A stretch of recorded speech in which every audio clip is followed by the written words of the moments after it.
Hello guys, for today pananghalian guys tayo magluluto ng butter shrimp. Yan ang favorite niya. Shrimp, hipon. Yan, kahit anong luto, basta hipon. Magluluto niya yan, gusto niya yan. So ayan, tayo ng butter shrimp. Ayan siya guys. Ayan, nakahain na tayo. Kanya-kanya kami guys ng ulam. Ayan, yasa sa kanya yung hipon, yan. Sa anak ko naman yun, chicken curry. Ayan.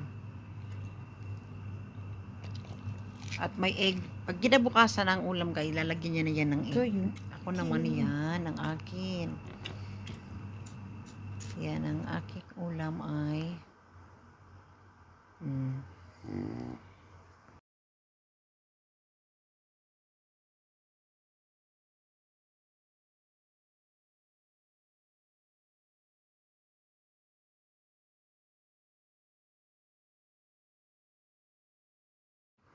ayan guys, ang ulam ko, sibuyas, kamatis na may bagoong. Prito. Sausawan ko yung bagoong. Yan, tsaka ang rice ko ay Shanghai rice. Ayan ang aming tatay, ang kanyang paborito. Shrimp. Ginawa ko siya guys ng butter shrimp. Ayan. Ang butter shrimp niya. Ayan, kain na tayo guys.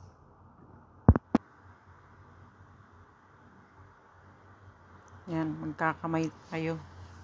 Masarap kumain ng kamay pag may sausawang kang bagoong. Ayan, kamatis na may bagoong. Nakakamiss din kumain ng ganyan minsan-minsan. Yan, pinirito.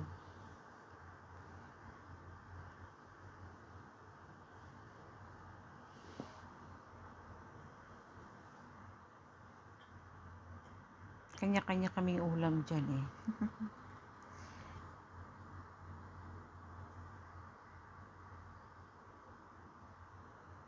O diba guys, ang sarap kumain pag nakakamay ka.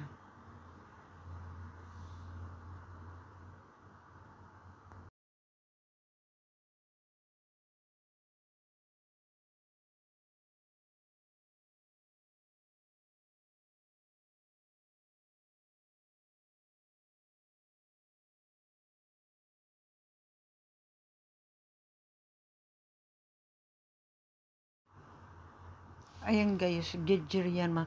Masustansya daw yan guys, yung gulay na yan. Dati ayoko yan kasi mapait na mapakla.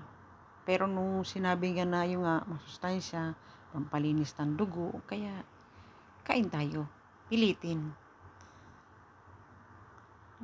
Pag nasanay ka naman na, wala na yung Ayan, tikman natin yung ulam ni tatay natin. Yung hipon.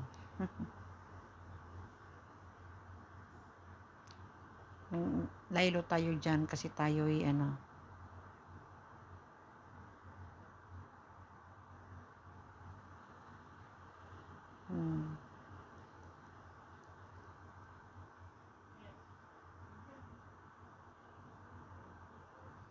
sausaw natin sa bagoong.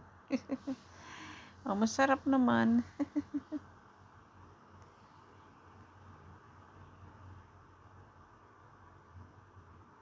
Ayan na siya guys. Ubus. Ubus na. O, diba?